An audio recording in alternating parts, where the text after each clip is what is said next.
Oke guys, berapa waktu yang lalu saya ketemu dengan teman saya dan dia bilang, "Deh, gue pengen punya bisnis tapi gue nggak punya modal." Dia bilang kayak gitu. Lalu kemudian, lalu kemudian saya jawab, masa nggak punya modal sama sekali sih? Nggak mungkin lah.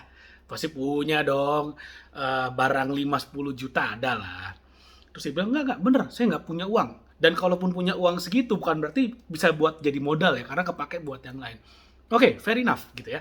Buat saya kayak, oke, itu alasan yang masuk akal gitu kan. Oke, saya balikin. Oke, kalau gitu kamu punya modal berapa memang yang bisa kamu spare buat start a business? Oke, dia bilang 100 ribu. Bisa nggak? Wah, ditantang gitu kan. Saya ditantang, bisa nggak start a business dengan 100 ribu rupiah? Wih, luar biasa sekali gitu kan. Saya bilang, kalau misalnya bisa, gimana? Saya tantang balik, kalau misalnya bisa gimana? Gini, ada nggak sih orang yang mulai bisnis dengan 100 ribu? Jawabannya ada. Bahkan yang modal nol pun ada. Yang modal nol, yang tanpa modal pun ada. Tanpa modal artinya tanpa modal finansial ya, tanpa modal uang ya. Nah, gimana caranya? Gini, pada prinsipnya bisnis itu bisa dilakukan kalau misalnya ada beberapa elemen yang yang disatukan dalam sebuah wadah. Misalnya, kalau kita bicara startup digital itu harus ada, setahu saya tiga hal nih. Pertama ada hacker, ada hipster, dan ada hustler. Apa aja tuh? Hacker artinya yang bikin produknya, jadi yang creatornya, yang bikin app-nya gitu lah ya, yang coding software developernya itu namanya hacker. Hipster tuh apa? Yang menciptakan desainnya, yang bikin aplikasinya tampak indah, tampak bagus, memberikan user experience dan user interface yang enak, yang nyaman sehingga customer mau menggunakan terus. Itu namanya hipster tuh. Ya pokoknya dia yang sisi artnya deh, seninya gitu kan, yang keindah-indah. Nah, kalau yang ketiga itu namanya adalah hustler. Hustler ini adalah orang yang fundraise, yang create sistemnya, yang create bisnisnya, yang jualan kesana kemari. Intinya tiga itu ada, maka startup digital itu akan bisa dilakukan. Pertanyaannya, kamu jadi yang mana? Kan gitu aja sebetulnya. Kalau kamu nggak punya duit, it's okay, nggak apa-apa. Tapi kamu harus bisa contribute yang lain. Selesai. Misalnya, kamu mau jadi bagian, oke, saya mau eh, cari partner, di mana partner saya yang kasih duit, saya ngerjain bisnisnya. Artinya, saya kasih tenaga, saya kasih waktu, saya kasih effort, dan segala macam. Dia, partner saya tinggal kasih duit, dan dia tahu beres. Bisa kayak gitu. Pakai modal nggak? Pakai modal duit nggak? Nggak. Modalnya apa? Dengkul.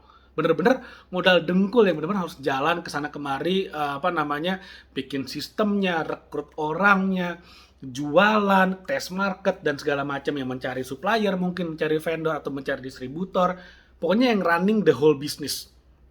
Partnernya sebaliknya nggak ngapa-ngapain, silent partner, cuma ngasih duit aja.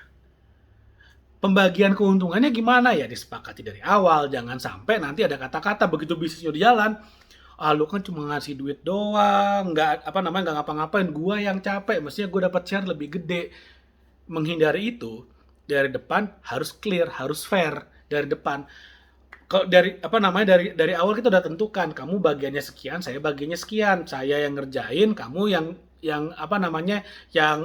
nanggung resiko kalau bisnisnya nggak jalan. Fair dari awal, jangan kemudian begitu udah besar baru diomongin. Nah, tiba-tiba semuanya berkepentingan tuh, tiba-tiba semuanya merasa lebih berjasa. Dan banyak nggak ada nggak bisnis yang akhirnya bubar gara-gara itu? Oh, banyak banget, banyak banget. Justru setelah ada duit malah jadi bubrah, malah jadi ambiar, karena semua tiba-tiba merasa paling berjasa, akhirnya bubar, balik lagi dari nol. Nah, makanya eh, balik lagi ke topik awal, bisa nggak bisnis tanpa modal? Bisa. Tanpa modal uang bisa, tapi kamu harus punya modal dengkul, modal otak, dan modal segala macam selain uang.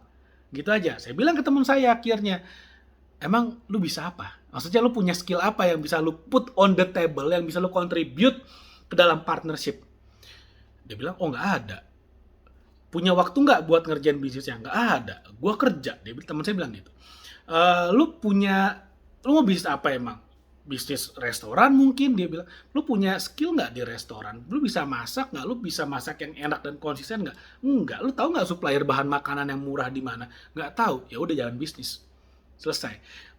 Itu artinya bukan bisnis perlu modal besar, tapi bisnis perlu sesuatu yang you put on the table, perlu sesuatu yang bisa kamu kontribusikan. Kalau nggak ada ya nggak usah bisnis, nggak apa-apa kok. Orang nggak berbisnis yang nggak apa-apa juga. Ada nggak sih orang yang jadi karyawan dan akhirnya sukses bisa bebas finansial? Ada banyak. Lihat aja CEO-nya Google, CEO-nya Microsoft. Tajir nggak? Ya tajir banget. Karyawan nggak? Iya. Entrepreneur nggak? Jiwanya entrepreneur, tapi secara pekerjaan ya karyawan juga. Masalah nggak? Ya nggak ada masalah. Masalahnya apa coba? Nggak ada. Orang bisa menjadi karyawan dan sangat kaya, jauh lebih kaya daripada orang-orang yang memulai bisnis. Banyak sekali, karena secara statistik ya, mungkin hanya 1 dari 10 bisnis yang akhirnya yang berkembang. Artinya apa? 9 orang yang memulai bisnis dari 10 orang, itu akhirnya bisnisnya bangkrut ya akhirnya nggak kemana-mana, mendingan jadi karyawan, dapat gaji fix tetap setiap bulannya.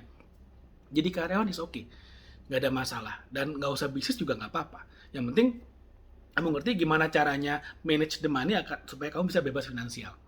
Oke, mungkin itu yang mau saya share video kali ini, mudah-mudahan bermanfaat. Jangan lupa like video ini, share video ini, dan subscribe YouTube channel ini. Thank you, sampai ketemu lagi. Bye.